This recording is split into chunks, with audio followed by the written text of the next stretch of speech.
Et bienvenue sur ma chaîne YouTube. Nous sommes le dimanche 2 avril et je suis ravi de vous retrouver pour cette vidéo un peu particulière par rapport à l'habitude, puisque je vais expliciter un tweet sur le Bitcoin. Donc c'est assez drôle en fait. Eric, qui est le créateur de l'ATS, a demandé hier en fait est-ce qu'il était possible de shorter le Bitcoin, et s'en est suivi un petit, c'est même pas forcément un débat, mais c'est un petit échange mignon entre deux professionnels en fait et expérimentés et qui se connaissent, puisque Rodolphe Stéphan, le créateur d'IVT, lui a répondu, et bah non, en fait tu peux shorter si t'as une entrée, une invalidation, un stop, enfin bref, et des TP, tu peux faire tout ce que tu veux, tu vois.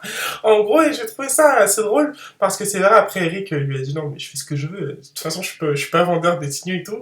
Bref, on s'en fiche, mais je rebondis en fait quand même sur ce qu'a dit Rodolphe, parce que en cela il a raison, en fait, oui, il faut avoir un plan en fait.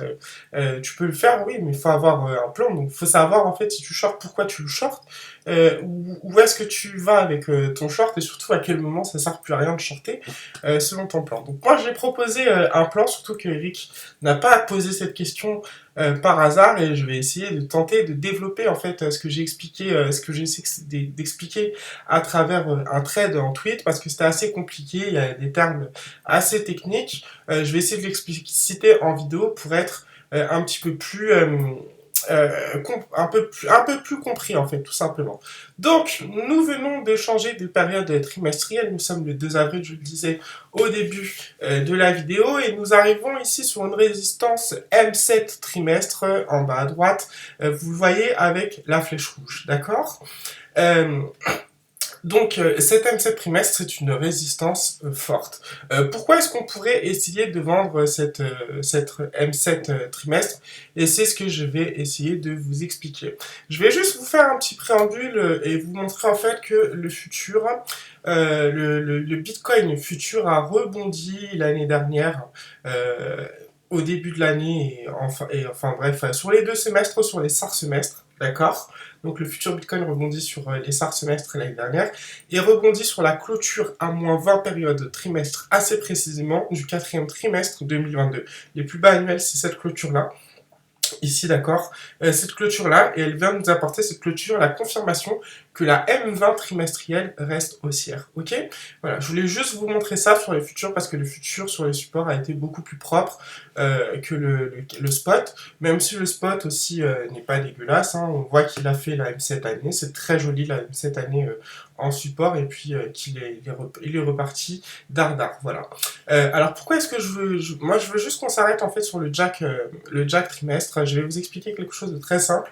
En ATS, lorsque vous venez ici comme ça toucher un Jack trimestre en correction après une impulsion, et que vous voulez pricer un retour en tendance haussière ou un renforcement de la tendance haussière, peu importe, vous avez plusieurs types de patterns.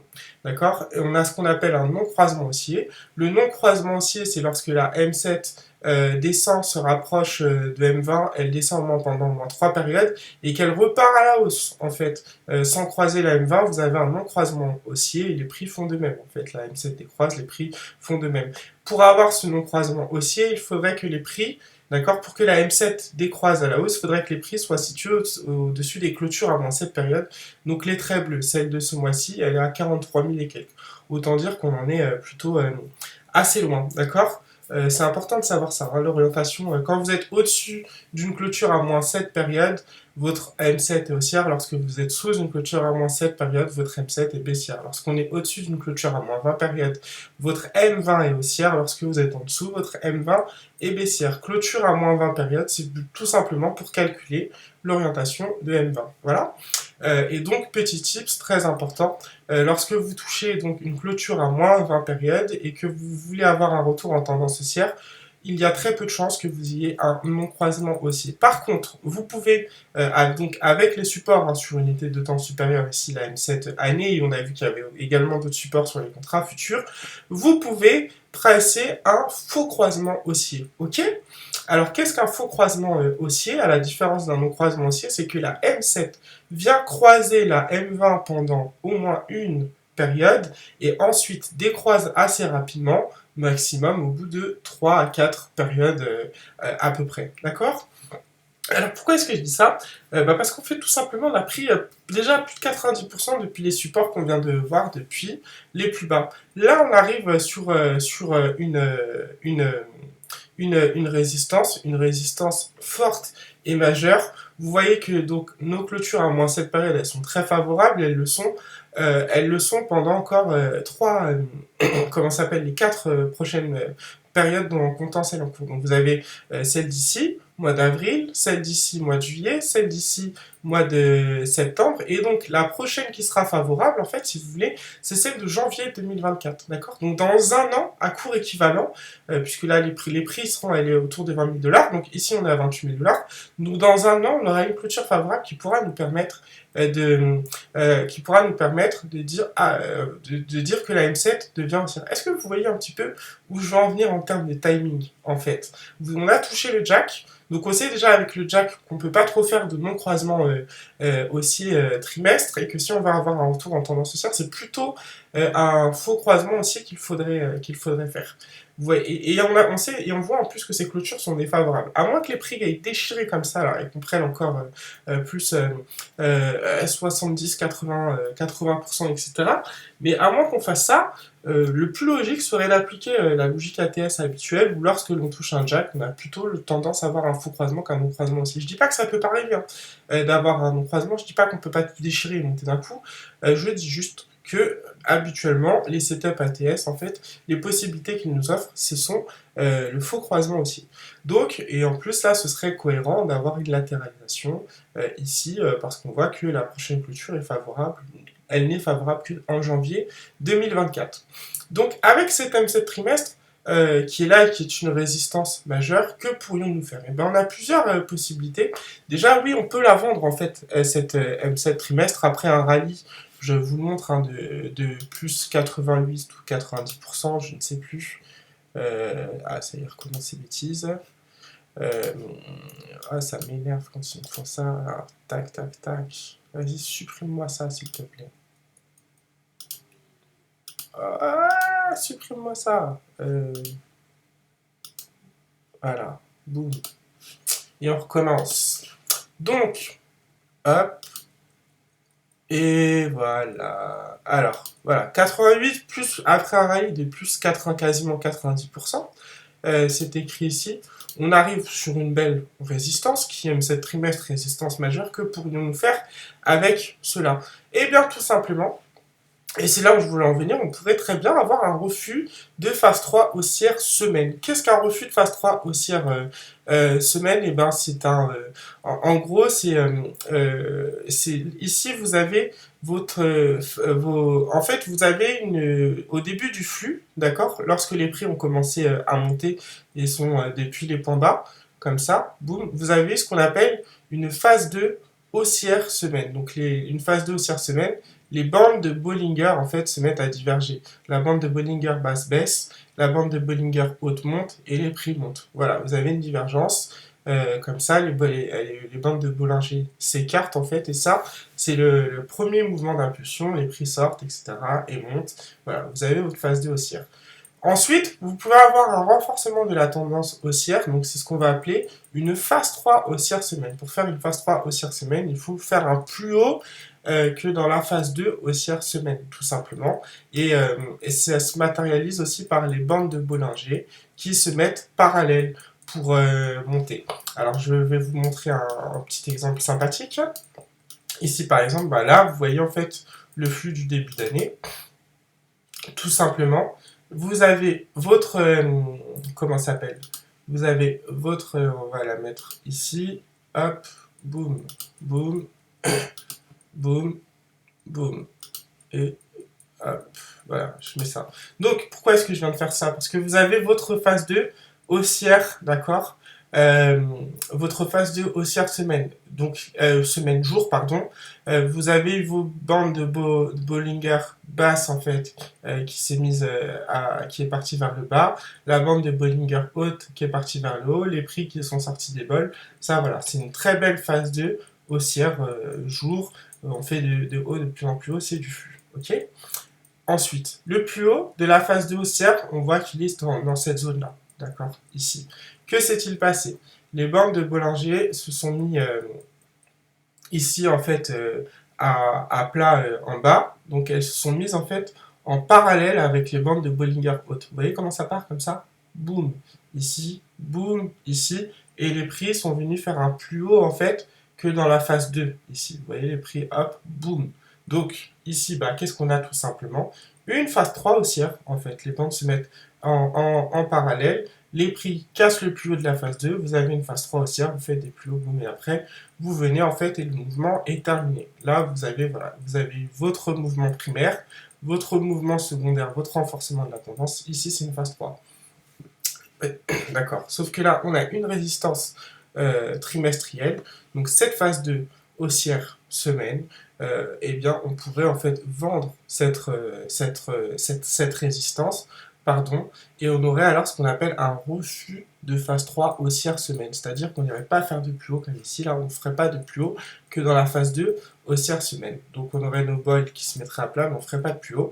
Et dans ce type de setup-là, en fait, lorsque vous vendez une résistance pour pricer un refus de phase 3 haussière, eh bien vous avez donc vous allez chercher comme objectif la M7, puis la M20. Donc ici, bah, la M7 est cette semaine, c'est bientôt fini, 25 220, et la M20, 20 925 $. D'accord? Ok, donc ça c'est juste pour le possible refus de phase 3 haussière semaine. On peut avoir aussi, après donc, du coup, ces arbitrages sur l'orientation de la M7 mensuelle, on peut avoir un retour en fait sur la M7 mensuelle qui pourrait faire support. Et surtout, on pourrait aussi avoir en fait un retour sur M20 latéralisé en fait dans cet écart type sous la M7 trimestre, puisque je veux dire, après 88%, il faudrait peut-être aussi éventuellement se calmer en fait. Se calmer parce que sur un setup on est censé faire qu'un faux croisement haussier, ça fait déjà quand même, c'est déjà une belle impulsion. Il n'y a pas 10 000 résistances sur le Bitcoin. En trimestre, on n'a que celle-là, ensuite celle-là. En mois, on a la M20 ici.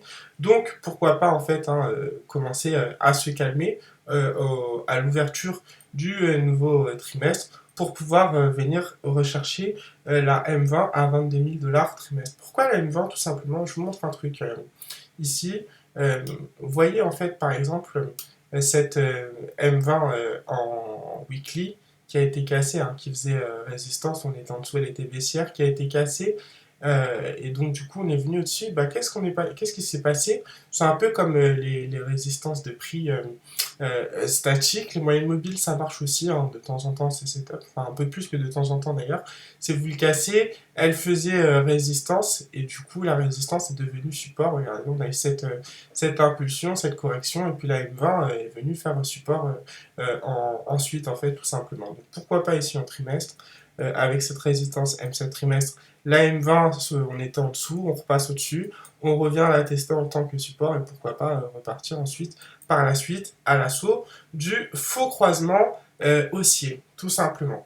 Donc voilà, je répète un petit peu, je répète quelque peu. Donc les clôtures là, -7 période détermine l'orientation de M7, elles sont défavorablement orientées pour le moment. La prochaine clôture positive à court équivalent n'interviendra qu'en janvier 2024. Et donc pour avoir un faux croisement aussi comme ça, on pourrait latéraliser. C'est un peu plus, en général, c'est ce qui passe un peu plus dans ce type de pattern. Donc voilà pour l'explicitation de mon tweet. Pour ceux qui n'avaient pas compris, je vous invite du coup à poser toutes les questions que vous jugerez nécessaires, soit en commentaire de cette vidéo ou directement sur Twitter, aucun souci. Je vous souhaite un excellent dimanche et surtout une excellente semaine, puisque la semaine commence demain et elle va venir assez rapidement. J'espère avoir été le plus clair possible. J'ai l'impression d'être allé peut-être un peu trop vite, donc vraiment n'hésitez pas si vous avez des questions. Et puis bon, ah oui, je vous ai pas parlé du stop, par contre je me disais, j'oublie quelque chose comme ça. Si on vend cet M7 trimestre qui est autour de 29 000 dollars, 29 300 dollars par là, qui est autour, où est-ce que je mettrais mon stop? Et attention, ceci n'est pas un conseil d'investissement, je donne juste quelques tips, quelques petits trucs comme ça qu'on pourrait faire en ATS. Et ben, à partir du moment où je considère que cet M7 trimestre devrait faire résistance et qu'on ne devrait pas faire de plus haut que dans la phase 2 haussière semaine, je mettrai mon stop soit au-dessus du plus haut de la phase 2 haussière semaine, ce qui m'embête un peu parce que là pour l'instant on n'a toujours pas touché la M7 trimestre et on pourrait déborder un peu. Et en vrai, là où je le mettrais, ce que je trouverais plutôt, parce qu'on pourrait déborder un petit peu au-dessus de la M7 trimestre et pourrait faire résistance, et donc ce que je trouverais un peu plus safe ici dans cette configuration, c'est de le mettre au-dessus de la bande de Bollinger journalière haute. Pourquoi? Parce que si les prix partaient en phase 2 aussi un jour, d'accord, et sortaient des bandes de Bollinger ici par le haut, mécaniquement ferait donc forcément un plus haut que la phase 2 semaine, et donc on marquerait le début d'une phase 3 haussière semaine avec ce début de flux en journalier. Donc tout simplement, si on se dit que ce scénario serait évité, bah faudrait éviter de sortir par là. Donc mettre un stop là, ici, là, à 29 600 dollars, légèrement au-dessus de de la vol haute, ça me semble pas déconnant en fait pour shorter cet M7 trimestre et avoir la correction attendue en fait, tout simplement. Et puis bah si on fait un plus haut, c'est que le flux est là hein, et que cette résistance va être cassée et puis que les prix continueraient en fait à sortir par le haut et que le flux serait maintenu. Mais en tout cas, cet arbitrage de phase 2 haussière semaine, phase 3 haussière ou refus de phase 3, il faudrait regarder le journalier en fait pour voir de quelle façon on pourrait éventuellement casser la M7 semestre ou refluer dessus. Voilà, j'espère que je me suis fait bien comprendre, que ce soit pour la possibilité de vendre, de placer son stop, le plan en fait, que j'ai bien tout expliqué. Je vous souhaite encore un excellent dimanche et je vous dis à bientôt.